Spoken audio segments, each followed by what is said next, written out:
అది 2022 సంవత్సరం ఏప్రిల్ నెల.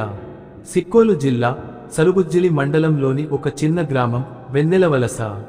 ఏమి జరిగిందో తెలుసుకునే ముందు లైక్, షేర్, సబ్స్క్రైబ్. అక్కడి జీవితం సాధారణంగానే కొనసాగుతోంది. కానీ ఒక్క నెలలోనే 4 గ్రామస్తులు వరుసగా మరణించారు. మొదట ఒక వృద్ధుడు, తరువాత ఒక మహిళ, తర్వాత మరొక యువకుడు. ప్రజలందరూ భయంతో వణికిపోయారు. ఇది వ్యాధి వల్ల కాదు, ఒక దుష్టశక్తి మన ఊరిని పట్టుకుంది అని గ్రామంలో చర్చ మొదలైంది. ఆ సమయంలో గ్రామానికి ఒక మంత్రగాడు వచ్చాడు. అతని మాట ఒక్కటే, ఈ శాపం పోవాలంటే గ్రామాన్ని పూర్తిగా మూసేయాలి. ఎవరూ లోపలికి రాకూడదు, ఎవరూ బయటకి వెళ్ళకూడదు. ప్రతి రాత్రి పూజలు చేయాలి, లేకపోతే మరణాలు ఆగవు. భయంతో గ్రామస్తులంతా 2022 ఏప్రిల్ 18 నుంచి 25 వరకు తమ ఊరిని తాళం వేసేశారు.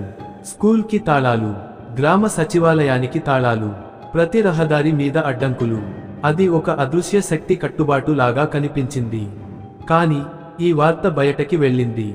పోలీసులు గ్రామానికి వచ్చి బయటి వాళ్లను అడ్డుకోవడం నేరం, ప్రభుత్వ కార్యాలయాలు మూసేయడం తప్పు అని హెచ్చరించారు.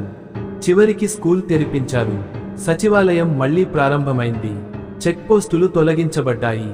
అయినా గ్రామంలో చాలామంది ఇప్పటికీ నమ్మకం ఒకటే, మన పూర్వకాల పూజలు ఆగిపోవడంతోనే ఈ దుష్టశక్తి వచ్చిందని.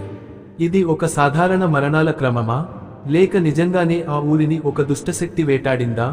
2022లో వెన్నెలవలస గ్రామం ఇంకా సమాధానం లేని రహస్యమే. ఎవరైనా ఆ గ్రామస్తులు చూస్తే కామెంట్ చేయండి.